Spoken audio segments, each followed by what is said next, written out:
സാത്താനെ, നീ പറഞ്ഞതല്ല ഞാൻ. ദുരനുഭവങ്ങളെ, നീ പറഞ്ഞതല്ല ഞാൻ. എന്റെ ശത്രുക്കളെ, നീ പറഞ്ഞതല്ല ഞാൻ.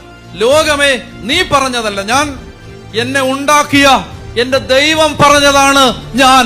എന്റെ ഐഡന്റിറ്റി എന്റെ ദൈവം തന്ന ഐഡന്റിറ്റിയാണ്. ആ ദൈവം എന്താ പറഞ്ഞേ? നീ എനിക്ക് വിലപ്പെട്ടവനും പ്രിയങ്കരനും അമൂല്യനുമാണ്. ലോകം ചാർത്തി തന്ന മുഴുവൻ ഐഡന്റിറ്റി സ്റ്റേറ്റ്മെന്റുകളെയും ചവറ്റുകുട്ടയിൽ എറിയേണ്ടത് ദൈവം ചാർത്തി തന്ന ഐഡന്റിറ്റികൾ ധരിച്ചുകൊണ്ടാണ്. വചനം പറയുന്നു, ക്രിസ്തുവിലായിരിക്കുന്നവൻ പുതിയ സൃഷ്ടിയാണ്. വചനം പറയുന്നു, നിങ്ങളെ വീണ്ടും ഭയത്തിലേക്ക് നയിക്കുന്ന അടിമത്തത്തിന്റെ ആത്മാവിനെ അല്ല, മറിച്ച് പുത്രസ്വീകാര്യത്തിന്റെ ആത്മാവിനെയാണ് നിങ്ങൾ കൈക്കൊണ്ടിരിക്കുന്നത്. ആബാ പിതാവേ എന്ന് വിളിക്കുന്ന പുത്രന്റെ ആത്മാവിനെ ദൈവം നിങ്ങളുടെ ഹൃദയത്തിൽ നിവേശിപ്പിച്ചു. അതുകൊണ്ട് നാം മക്കളാണ്. മക്കളാണെങ്കിൽ അവകാശികളുമാണ്. What is my identity?